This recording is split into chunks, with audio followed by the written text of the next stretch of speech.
Already started. Welcome everybody to Move the Needle. I'm just gonna rock up my slides here, but we already have a wonderful chat going on. I have to learn how to do technology. It's a thing called share my screen. One moment, please. Full screen mode is on, and we are officially begun. This is Move the Needle.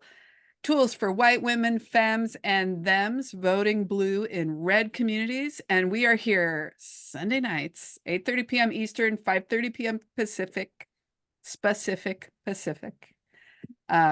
And we'll be doing that until the week after the election to get all of the goodness out of this conversation that is possible. So thank you guys for being here. I am Patricia Berry. I am a white, cis, hetero female. I am a salty Buddhist. I'm probably just a salty human in general, but I do it in a Buddhist flavored way. I work by day as a fundraiser in anti-racist approaches to sharing wealth, fundraising coach and consultant. And I am in a relationship with a white cis hetero male. And why is that important? Well, we talk about him a lot because I have a lot of conversations with him. You have a kitchen table. I have a kitchen table. And you use it. And I use it very heavily when it comes to the human I love. Hi, everybody. I'm Jessica A.S. Letaw. Most people call me Jess. For our friends on Instagram, Patricia has referenced slides that we share. You can see them all on past recordings on YouTube, but please be mindful. You do not need to be able to see the screen in order to be able to follow along with everything. We do talk through everything. It's just helpful to have a visual aid for some folks, so that's what we do. Jessica E.S. Letaw. Most people call me Jess. Pronouns are she, her. I am a housing and racial justice organizer, which means that my work is political and conflict-based in a lot of ways. And for somebody who described herself as averse to conflict for a long time, that was very confusing until I realized that I'm not actually averse to conflict. I'm averse to toxic interpersonal dynamics and abuse. But what I love about conflict is that is a place for us to meet over difference. It feels like a very juicy part of being human to me. So that's part of what Move the Needle was born out of, and we'll talk about more about that in a moment. But I'm a white, cis, queer woman, always trying to figure out what that means about how I move through the world in responsible and joyful ways. So one of the things that we wanted to convey in this space is, why are we doing this? Me personally, I have spent a lifetime having unfulfilling conversations with a family who was very shut down, the humans in my family. Boise, Idaho, you can just imagine salty Buddhist in Boise, Idaho. I was the truth teller, and it was not a compliment. So having those very unfulfilling conversations for a whole life has led to a lifetime of work about how do we build our capacity to have brave conversations with people that we love. And I am lucky enough to come into this work with Jess and Truly and so many other people in learning how to do that. I am here. I always have to ground myself for a moment on this because I'm here because I want to change the world with my sisters, because I cannot do it by myself. That's very tiring. I tried it. So I am very interested in what it means to move as a sisterhood, and not just with women, but of course our beloved non-binary siblings and also our brothers. But the interpersonal dynamics between women are always fascinating to me. And as I said, I want to know what it means to move responsibly through the world. Truly, I'm just being mindful that we have a new guest who is not a panelist this week, although she was a beloved panelist last week. So I'm just highlighting. She's known as Hillary and Samsung. And Hillary, I'm going to move your personhood to a different person. So she's the Hillary. Yes. So just marking that. So I am interested in changing the world, but One of the lanes that I move in is politics and policy. I think that there are a lot of different arenas in which to make change. Politics is a powerful one because it has a lot to do with money, and what we resource has a lot to do with what we care about. So I care about voting. I care about voting as a mechanism for change. And as we have a general election coming up, and a multiracial Black and a South Asian woman, or ethnic Black and South Asian, of course, born in America. But since we have somebody like this running, I wanted to know what it meant to be in sisterhood with her. And for me, that meant focusing on where change could make the most difference. And in voting terms, that's in swing communities, since we are elected not by direct representation, but through the Electoral College for presidential votes. What that means is that fundamentally our presidential vote comes down to about 6% of our electorate. And so I really wanted to focus on where change gets made, which is swing communities. So we are here to change votes one at a time in the communities where it matters most, including mine, which is Michigan. If you are wondering if you are in the right place, hello. Um, hello to everyone. You absolutely are. I'm laughing because there's a comment in Zoom saying, I wanted to crash your party. Hello, Crasher. We love to have you here. Um, this content is specifically designed for white women's femmes and thems. So if this is you, great, you are welcome. If this isn't you, great, you are welcome. You are welcome to attend and bring this learning back to your friends, your family, your neighbors, the person who gives you coffee every day. We are working to skill ourselves and everybody up with the ability to engage conflict in ways that are loving and work to forefront our relationships while making change that holds fidelity to our values.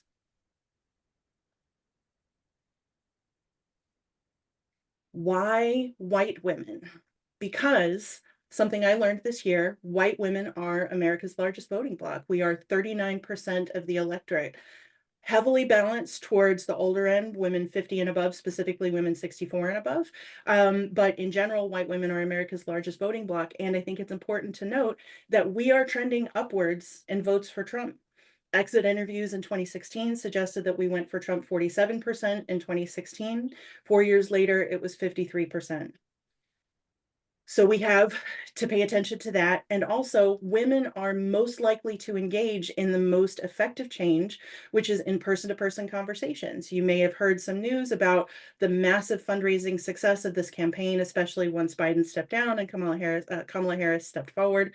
And that's all true. A lot of that is going to media buys. They're buying ads in TV, they're buying ads in my video games, they're buying ads everywhere. And while that matters, where change happens is with the people we know and trust. And so we are here talking to women, talking to white women, talking to white women in swing communities and everywhere in the United States, working to get us feeling more confident about engaging with change, and specifically change focused on this election. So when Jess and I come into conversation, both as friends and co-creators and often doing projects and meetings and all sorts of other things, we have working agreements. And the working agreements that we came to in this conversation are these. I'm running a little behind you, Patricia. Okay. The first one is, in this space, we put aside the right to comfort, because as white women, specifically as white women, femmes and thems, we do not have a right to comfort in this learning. The world that we're trying to address is not safe. The problems that we're trying to fix are not safe. So this is not a safe space, but it is a brave space. We invite our current courage. We invite our mutual loving accountability. And actually, we're going to talk about more about this in the content, where a part of the process is making mistakes. So that's part of what we welcome here. The other working agreement that we have is resisting binary thinking. So every context, every conversation, every situation or person that we encounter comes with their own unique set of history, context, potential. So nothing is ever right or wrong. Everything is on a context-specific conversation. So we want to resist right and wrong thinking. or black and white thinking, unless we're talking about specifically race. But resisting binary thinking, letting go of rules, and thinking more deeply about context that gets us out of the binary. The thing that I have to counsel myself most frequently on is there is no good guy in this conversation and there is no bad guy, even though I desperately want to believe that I am the good guy. But letting go of that is very productive for me in engaging with conflict. Speaking of which, in this context, we welcome generative conflict. And I've gotten questions on this in the past. Another frame for this might be healthy conflict, but it's conflict that is intended to achieve something, not just a who's right or wrong, as Patricia was just referring to. In dominant culture, in American culture, in the Midwest, where I am, in the South, where I'm originally from, as women, we are often rewarded for being nice instead of being real, and for being conciliatory instead of leaning into necessary disagreement. So here, I would like to invite us, all of us, to allow a lot of emotional space to be in conflict with each other, with the ideas being presented, and even with ourselves. Let's love each other enough to tell the truth and hold up mirrors that need holding up, because we know that kindness and honesty with empathy are not mutually exclusive. And our fourth working agreement is asking for the speed that we need. This is different than seeking comfort.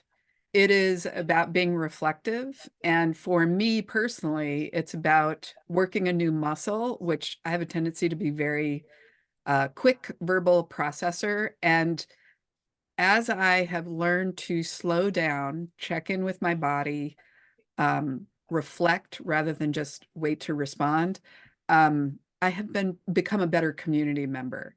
So asking somebody for a moment that I can take my breath and I can ground myself has been a really helpful tool for me, even though it's not my dominant behavioral muscle.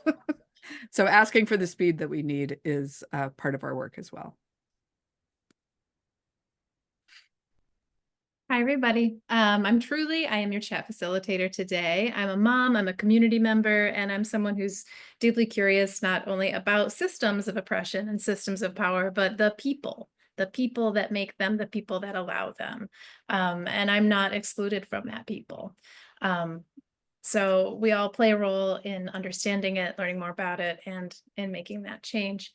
I am your friendly chat facilitator. So those of us on Instagram joining, hello. I am not going to be as attentive to you because I can't split my brain very well, but Jess is here for you. And for those of you joining us here on Zoom, hello, welcome. We are very active in the chat, and I want to give you a few kind of instructions on how we can use the chat. If you toggle to your chat function, you'll see that you have this box that says to, and you can select everyone, and that's you sharing with the group. And this is a learning community, so you're more than welcome to do so. Or you can choose to select hosts and panelists. And when you do that, it's just going to Patricia, Jess, and myself. And we will make sure to elevate your concern, question, feedback with the group in an anonymous way. So whatever way is most comfortable to you is most comfortable to us. And this is a learning space. We love it when you guys chime in with your feedback. Something that is genuinely special about this particular group is that Patricia and Jess are really intentional about programming each week. It is not out of the box. It is in response to things that come up in the chat and in our conversations together. One more note about how we can use Zoom tool tonight. There is closed caption. Closed caption is at the bottom of your screen. You'll see CC if you'd like to turn on that service. It's a valuable one and they're waiting for you. And just let's have some ground rules, community agreements. We're going to keep comments on topic. We are going to keep the conversation respectful. And if there are other working agreements, community agreements, please pop them in the chat. Thanks so much. I look forward to hearing what you guys have to say tonight. I'm just going to shout out to Instagram. Jess just called us bespoke justice. The sessions are absolutely not out of the box. We do tailor it very closely to what we hear and I was like, custom justice. That is customized justice. That's right. That's what we need every moment, right? That's one of the reasons that I ground us every week in a specific political and cultural moment. I want to pause. I see on Zoom, and not platforms are wonderful. I see on Zoom that Claire's raised her hand, and Claire, we don't do audio. So if you want to bring a question into chat, we're happy to address it. So I just wanted to note that. But I'm going to go on with the political and historic moment, and we're going to just keep an eye out for your comment. So we are, as of tomorrow, 15 days away from the general election that will be decided by very thin margins, according to Truly.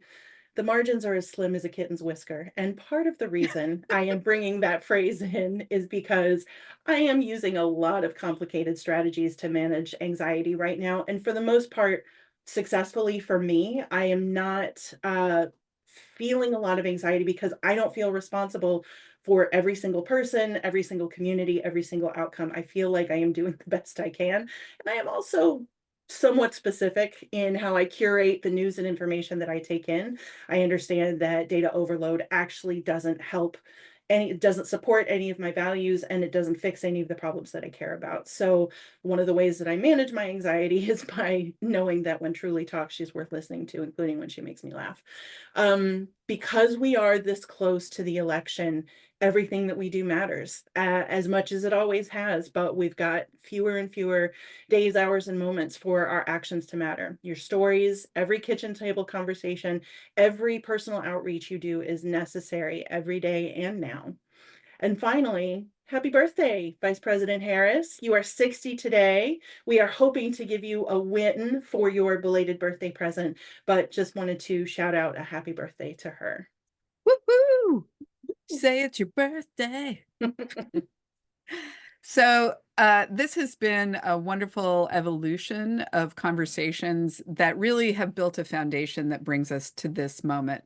So certainly we're talking about this political moment, but we're also talking about a marathon, not just a sprint.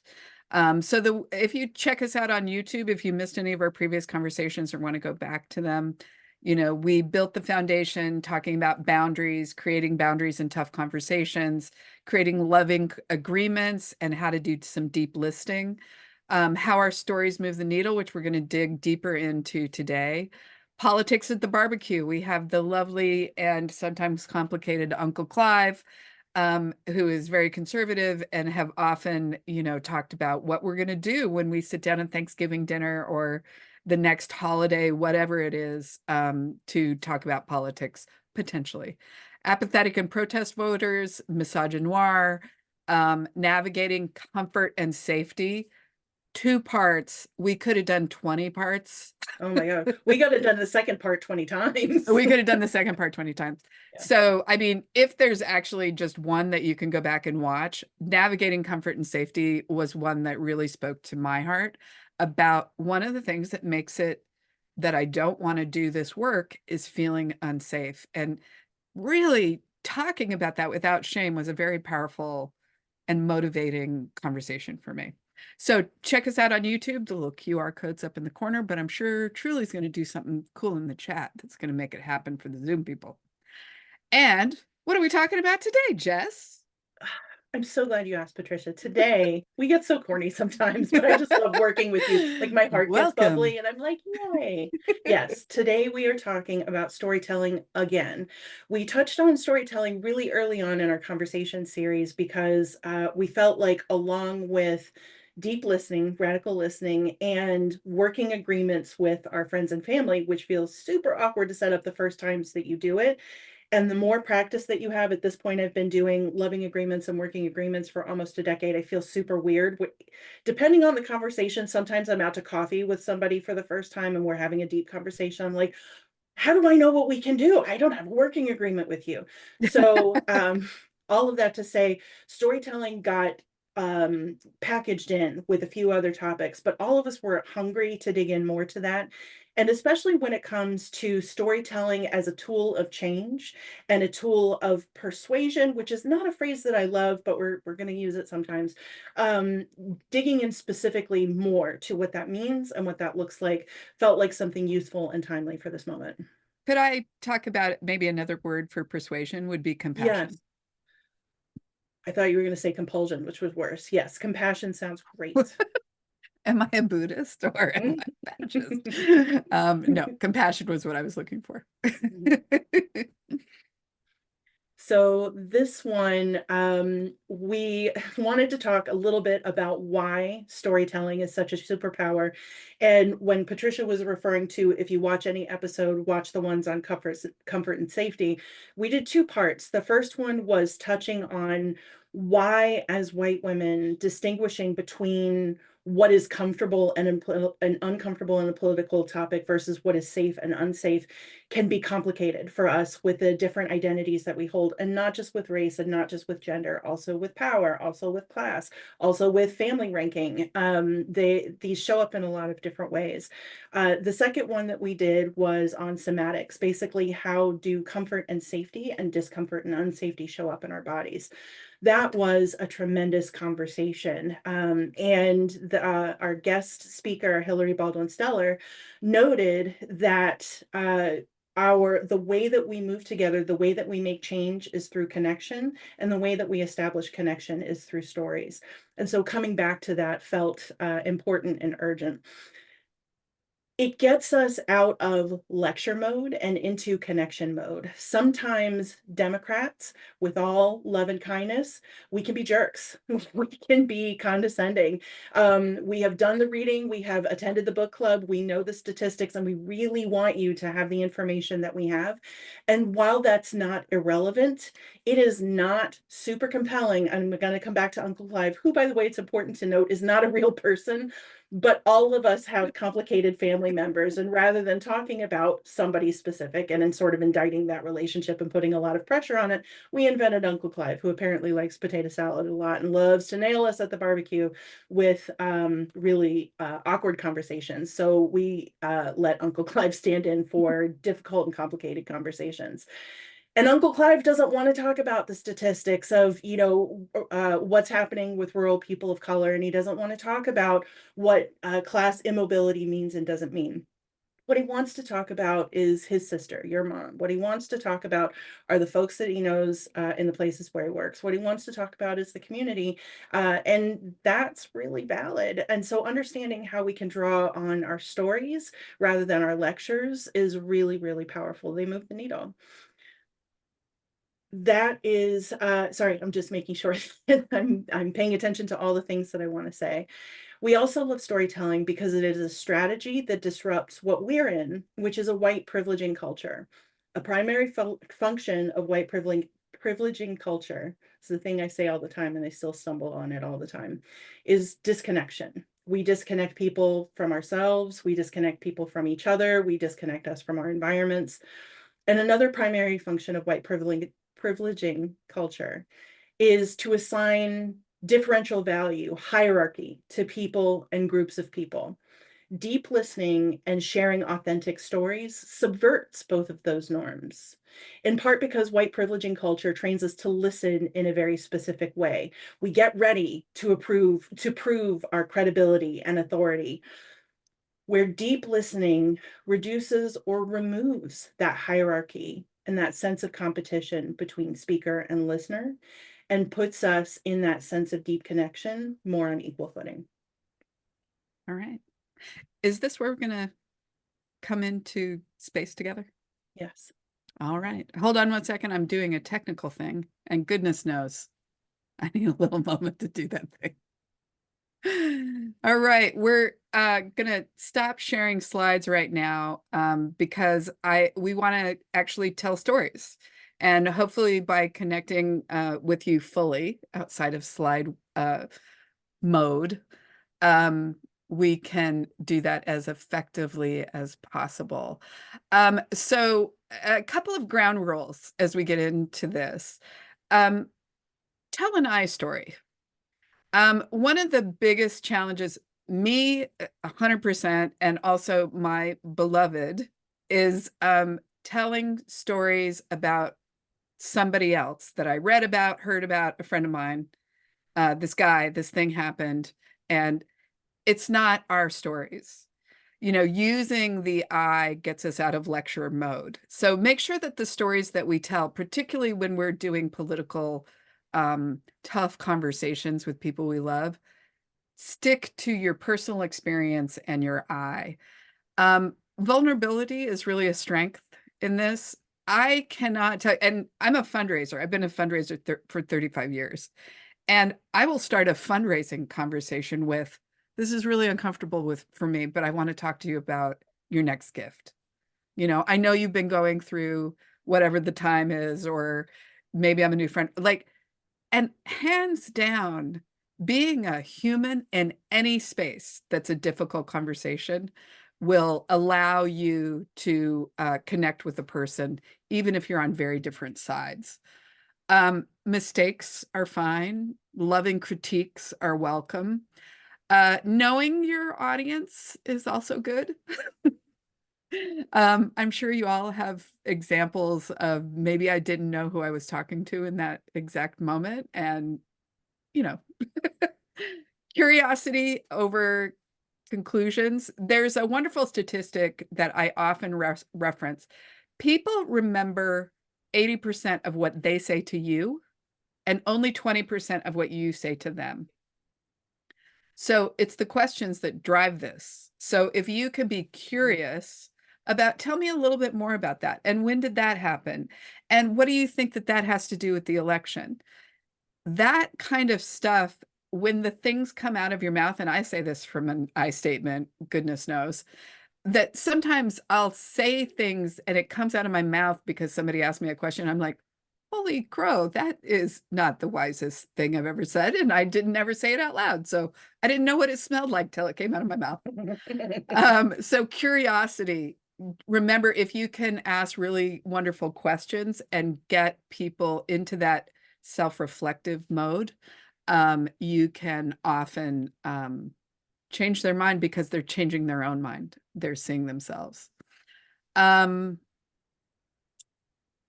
I'm trying to think of an example. I'm going to tell you one example that literally happened to me today. Using an I statement instead of going into lecture mode. Many people who know me know I'm a cancer survivor. About 10 years ago, I had late-stage breast cancer. And as a result, I feel like I know some things. And I was on a feed of a wonderful Black female activist on Facebook who made a post about pink ribbons.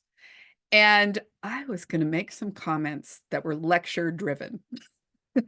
It was the first draft. And I'm sure it's like you get the 3 dots and people are like, who's writing what? And then I'm like, maybe I'm not going to get into lecture mode.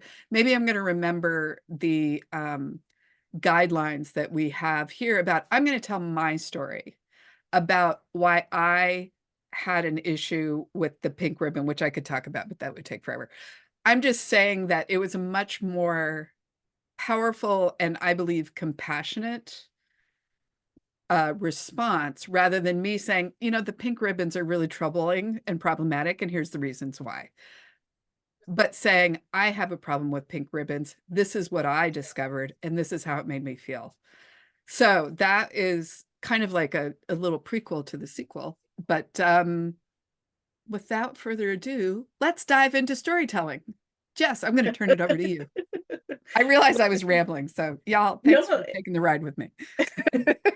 It's fine. I love that you said, let's dive into storytelling, like we haven't been there already for 10 minutes last 3 months. So I appreciate that.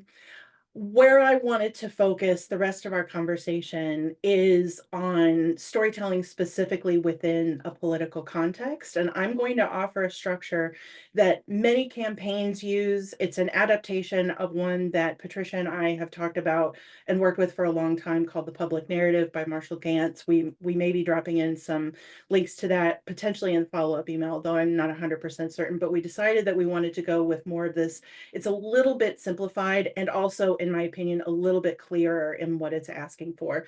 So this is a conversation that is intended to serve both connection and change. And I'm going to serve up the pieces of it, and then I'm going to give you an example of it for myself. Patricia, I'd like to go ahead and plant the seed that I'd love for you to be thinking of a person that you would have a conversation with and a story in this format that you might use in that conversation. And again, specifically geared towards the election. Mhm. And you don't have to name who that person is, but it would be helpful if they were real and not Uncle Clyde this time. Um, because I want to show that it is both difficult and possible Mhm. to learn to think in this story structure way. So there's three pieces to it. We set the stage, we say, and then what happened, the aha moment, and then what you did next. What was the action? When you're setting the stage, what you want to do is share the absolute least amount of information that you can to help ground. Is it the time in your life? Is it physically where you were? Is it a specific phase of your life that you were in? Is it a book that you were reading? Whatever it was, it doesn't need the entire story of that particular moment. You need to share whatever it is that helps the listener understand context. The second piece, the aha moment, is when you are serving up the change. Did you change your mind? Did you change something that you did after? Did you have an understanding that's different from what came before? There's this saying that you can't be what you can't see, and a lot of us don't necessarily know what it looks like to change your mind. We actually pathologize that sometimes. There was some conversation early on when Kamala Harris declared her bid for the presidency about her changing her stance on some policy positions. Journalists early on were approaching that in a very critical way. You know, how can we take you seriously if you are going to flip flop on issues? And what I was thinking was, oh my God, thank God someone has the courage to change their mind in a public way. And frankly, if we are not learning based on new information, that actually doesn't say great things about us as humans. I very much want to be in thinking and knowing different things 5 years from now than I do right now. My values don't change, but my beliefs might based on what I know. So that aha moment is really important in communicating. Look, I changed. It's okay. You still love me. I hope. I'm pretty sure. That's why we're in this conversation. And then the third one, what you did next, that's the one that connects you to this moment. So it's not just a story about a thing that happened. It's a story about a thing that happened that is still having resonance for you today. I gave an example about this in the first time that we talked about stories, and I'm going to bring it back. I'll probably also use a different story, but I want to use it in particular because I have a particular family member in mind. I have a cousin in a swing state who we vote differently from each other. We love each other dearly. My mom was her godmother. We have been, if not always close, extremely, extremely loving towards each other. And in understand, she has appreciated the Move the Needle project because she appreciates what we're doing here, which is we're not talking down to folks. We're not trying to trick anybody into our ways of thinking. We are working to be in relationship with folks through potentially uncomfortable change. And what I want to tell her is that when I was early on in my serious relationships, one of my very first serious relationships was with a woman in the rural South. We were deeply in love, we lived together, and we were deeply closeted. This was about 20 years ago, which is not that long in gay history. But it's long enough that she was a teacher, and it was just a given that if she was out, she would have been fired in an instant for suspicion of pedophilia. All of the transphobia that's going on right now, all of the scares of how menacing trans people are, and especially trans women are to children, that was at least as loud then and before.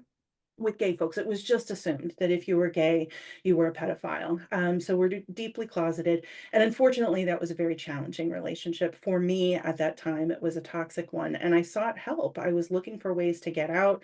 I was financially not independent. I didn't know how to leave the home in a way that was safe for me.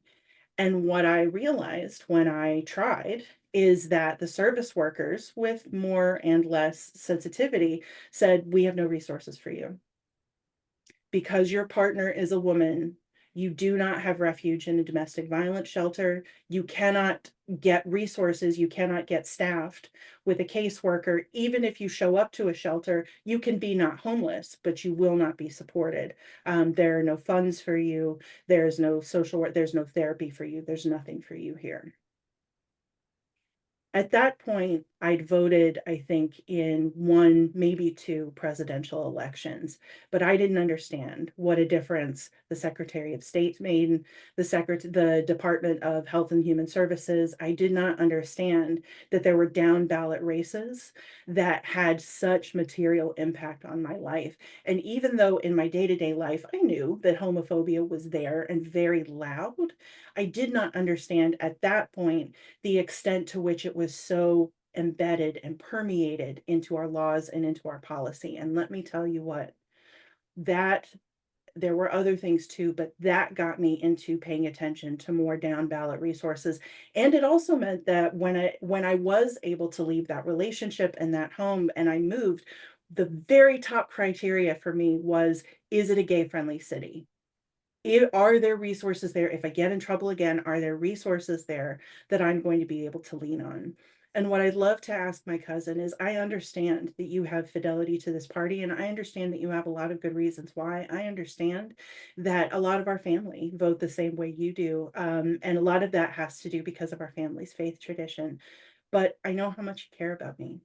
And I wonder if you would consider having a longer conversation with me about what down ballot um, impacts this has on me and on younger versions of me and on more vulnerable versions of me by voting that way. This is a vulnerable story. I feel very safe sharing it in public. I just want to share that with you all. So it's a lot, and I understand that it's a lot to share it with you, especially as an example of a story structure. But as you can see, because I dedicate that to a real person, for me, this moment does something that matters. And I'm actually quite delighted to share it with you all. And this story is one of the reasons that I wanted to come back to the storytelling. Because I don't know who could be on the other end of that compassionate moment, that really vulnerable moment, and not have a connection to your loving self. That just is, so that to me is like, when I thought of this episode and coming into like political storytelling, it was because you had shared that story. So I'm going to just stop and say, I love you, Jess, and thank you for sharing that story. I love you. Thank you for holding space with it for me. Mm-hmm. That story has been, that experience has been really heavy for me for a long time, until I thought about, how can I use this story, A, to remember that I'm safe now. No matter what happens, I'm safe now. And B, how can I protect young Jess? How can I show up for young Jess in ways that matter? Because I have worked through the unsafeties that this story has meant for me, I love bringing it out, because sharing it with you all matters. Mm-hmm. Well, it's tender and exactly what we need to hear right now. So thank you for sharing it. And I know that it's very personal. And I know that you're calling on me to tell a story. And you are welcome to say no. I'm not going to say no, but I am going to express something. People may or may not know, all three of us, Jess, Truly, myself, were in a wonderful program called Champions for Change here in Southeast Michigan that was about social justice issues just like this, examining our whiteness, connecting with a larger social justice community. And we would often be called on in our white cohort to tell stories like this. And I have to tell you, I recognize my straight, cis, hetero, and I know those are all the same words, some of them, but I recognize my privilege in that I don't have that moment like Jess had, where something was denied to me. I mean, I certainly, one of the things that got me activated in this work is that I was experiencing a lot of sexism in a job that I had.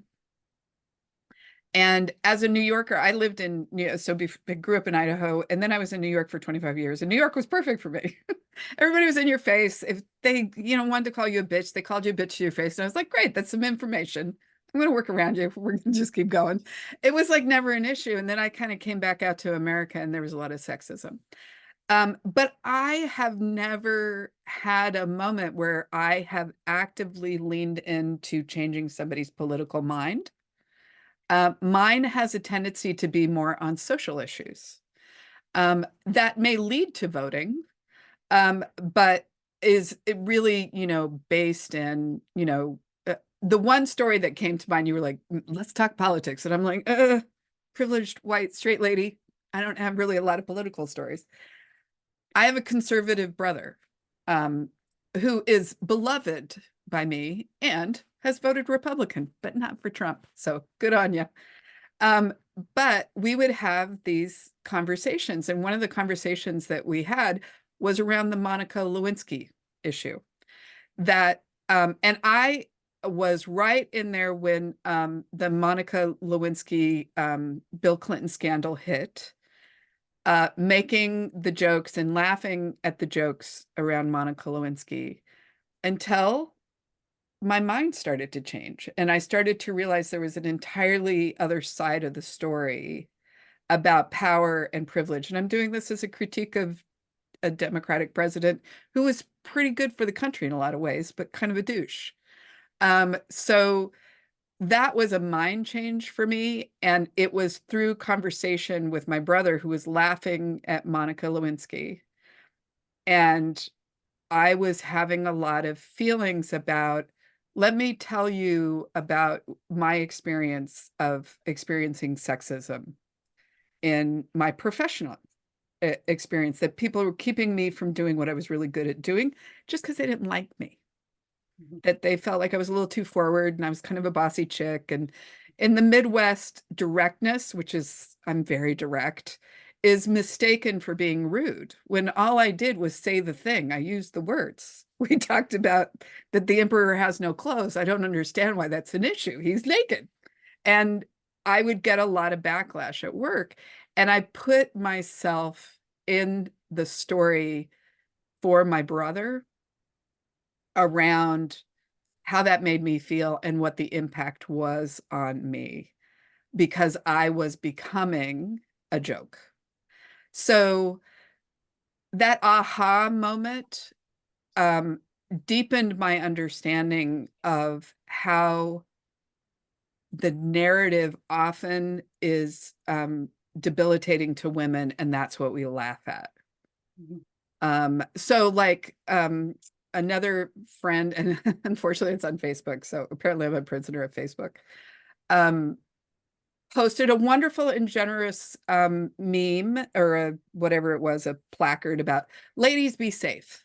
It's, it's getting dark out, put your phones down, pay attention, don't walk That one around. makes me feel punchy every single time I see it. Right. And then I said, how interesting if we had guys, hey, attention all guys, how about you don't rape? Like, why do the dudes get to enjoy their phones out there? So this is a very messy story to start with. It's my political privilege to not have the same kind of stories that you just heard here from somebody who has a marginalized identity that I don't share. And nothing is prevented for me unless it's a female thing. Anyway, I'm going to stop talking and I'm going to open up the floor.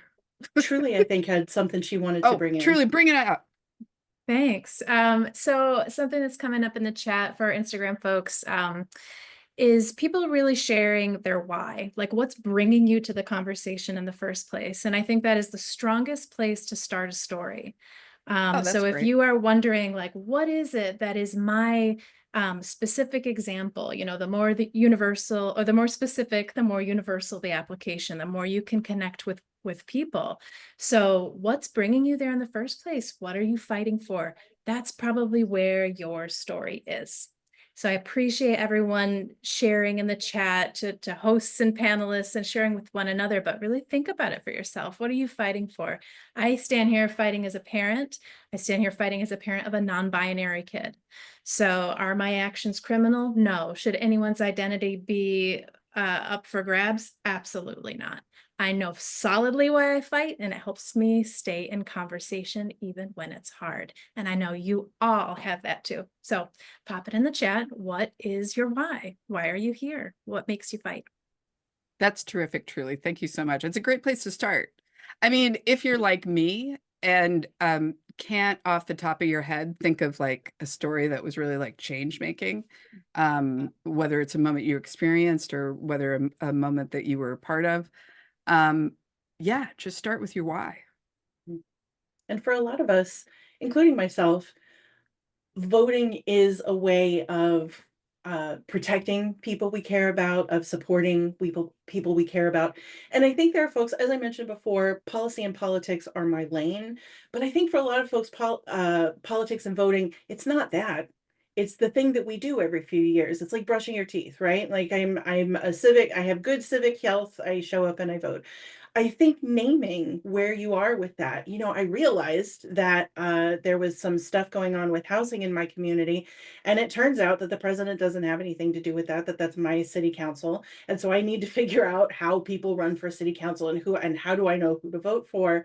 Those kinds of conversations can be really opaque, and our entry into them sort of slow. Fine. Nobody's asking you to be an expert right now. You're not an expert on air fryers, and you are absolutely bold about recommending those including myself, Do you to want the to folks talk about you air know and fryers? love. No, but I would love to talk about my Instant Pot. We'll do that later. There's a potato leek soup that's happening in my kitchen this week. But I just want to name that there are a lot of reasons we vote. There are a lot of ways that we vote. Talking about where we are without acting like we are any more expert or any more in this space than we are is also okay. I want to flag we've got some time for Q&A on Zoom. You guys have been amazing in the chat. Insta, you're quiet, but I see you there and I appreciate your presence. If you have any questions, if you have any thoughts, if you have any experiences, I know in the past we've gotten some questions about how do I apply this to phone banking? How do I apply this to doors? Because a lot of folks are getting really active in campaigns. First of all, thank you. It is absolutely needed. All of these ways of engaging are really, really important. But what we are focusing on is not a method that's really tailored for phone banking and canvassing. Those are geared around numbers. And while ours is too, that 6% weighs very heavy on our minds, we are focused on conversation by conversation. How do you talk to your mom? How do you talk, not necessarily how do you talk to the mailman, but how do you talk to Uncle Clive, right? So that's what we're here to do. I also want to bring in something. I had a conversation with a group of white women yesterday, and what I asked, and I did not expect all the answers that I got, it was fantastic, is what are you afraid of in conflict? Right? We've absolutely talked about how difficult it is to engage in and stick with conflict. That's why we had 2 episodes on comfort and safety. And one woman, after talking through it a little bit, she said, I'm afraid of my own anger. I am afraid that if I get into this and I get mad, I will never stop being mad. And I was like, that's real. That That is is so real. powerful shit. Yep. Yep. And as a 44-year-old lady who has spent a long time making peace with her anger, not because I am somebody who wants to be an angry person, but because anger driven by love is a fuel that ignites change, right? Especially when we do it in concert with one another. So but not having that trajectory or that orientation that befriending your anger is productive can absolutely make it very scary. One of the things that is coming up for me as you say that is really what I have lifelong been afraid of is being denied access to people I love when I disagree with them, when I'm not a nice person. And here's the rub. By not speaking more loudly my truth, I was disaffected from them anyway. So it was double because I didn't want to be around them because I found it so difficult. And I also didn't give them a chance to change a lot of times. But, you know, having people fall out of your life because you're being the real person you are and talking about values and ethics and how you live your life, that's a real thing. But I also think it's shortens our relationship lifespan to not be that. Truly, I wonder, I am seeing some really amazing stuff in the chat. I wonder if you could bring some of that in. Yeah. So people are really resonating with the experience that your champion's participant had with you, Jess. This conversation about anger and being afraid of your own anger. You know, where is the end of it? We had a loving chatter mention that, you know, anger is a secondary emotion. So what's the primary emotion? And we have some great responses to that. We have fear. Fear could be a primary emotion. Grief is often an emotion for me. I'm presenting quite pissed, but I am deeply hurt, right? So I think that really you guys have these working agreements that we can all adopt, asking for the speed we need for ourselves. Slow down. What are you really feeling? What is that? You're feeling Truly said something. earlier, she wanted to put our working agreements on a button, and my response was my pronouns are she, her, and my working agreements are slow down. Yes. Yeah. No, I love the conversation, and please do keep chiming in on the chat. Like, what are some of those underlying feelings for you that present it as anger? And sometimes you're just pissed, and that's okay too. I have But to say, Jen oftentimes just there's said something else something there too.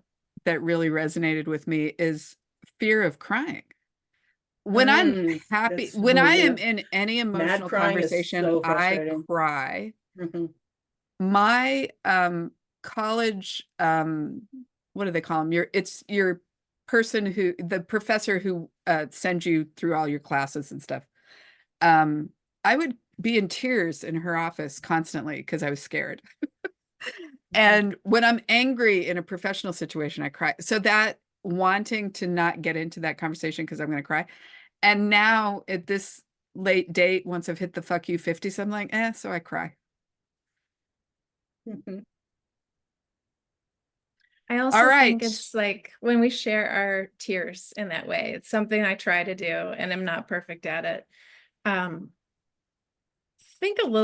a little seed in your mind, like, you're welcome. You're welcome that I am sharing with you a feeling Everything. that I It's a have, you gift. know, Yeah, this because Yes. is it's a gift genuine. from That's me to you. authentic connection, even though it's uncomfortable, even Yeah. though it's hard, even though it might not feel bad. I want to share something that felt so radical for me to realize a few years ago. There is no bad feeling. There are only hard feelings. Feelings are for feeling, not for fixing. What? What? But when you are uncomfortable with people, it's what I was talking about with conflict earlier. I am sorry to inform us that that is the juice. Yeah. And skilling up and building our resilience to sit with that with ourselves and the people we love is what builds towards connection and change. Everybody take a deep breath. We're going to pause this because I want to make sure that we get everybody out on time. But yeah, do a little finger, what Hillary taught us last week. And then Heart to heart, gentle. so All right. We're going to start bringing us home if I can figure out how to share slides again. And I feel really good about the ability for me to do that. We're going to go to full screen mode. Let's talk about the bookshelf, my darlings. If you want to know more about some of the shenanigans that we talked about here today, TED Talks, the official TED Guide to Public Speaking, and How to Tell a Story. Do either of my wonderful co-hosts have anything to say about those two documents? I want to talk about the first one. This is the one that I lifted up to bring into space.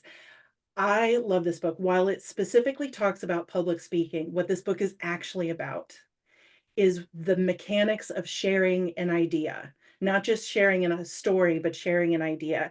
Chris talks about it in this really beautiful way of it is wild as humans how I can take something in my brain and imagine it so completely that now you have it. It's a gift, it's a diamond, it's amazing, it's connection. And he talks about the science of it, he talks about the art of it. And one of the reasons that I love this book so much is that he tells all of this through the stories of the TED Talks. This one was published in 2016, I believe, so it won't have any of the ones from the more recent years.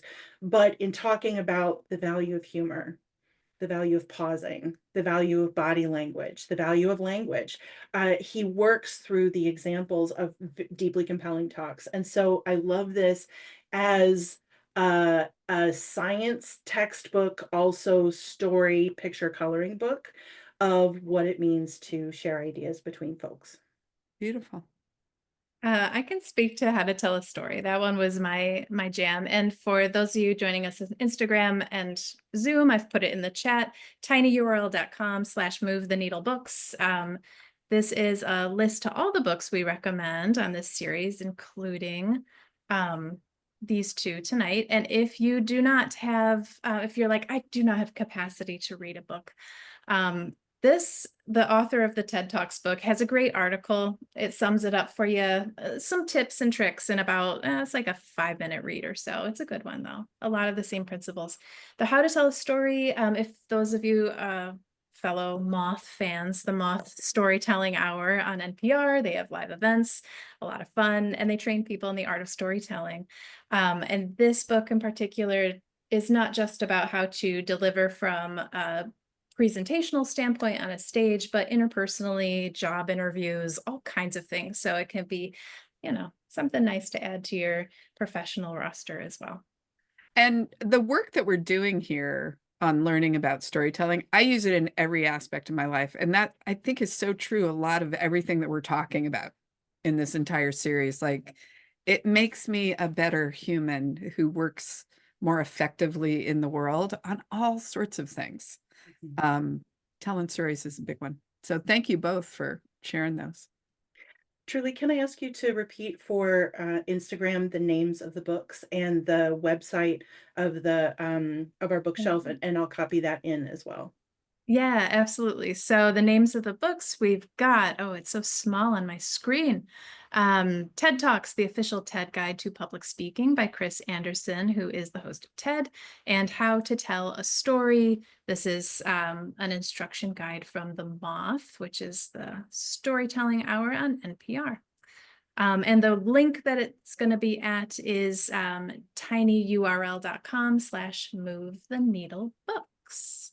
No, wrong. Is that right? Yes. I've just put it in the chat. Yes. You are Thank correct. you. I flowed with it and then I was like, I got it wrong. I didn't. It was right.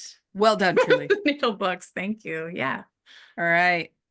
Next week, we are talking about, because we are getting down to the wire, battling misinformation and disinformation.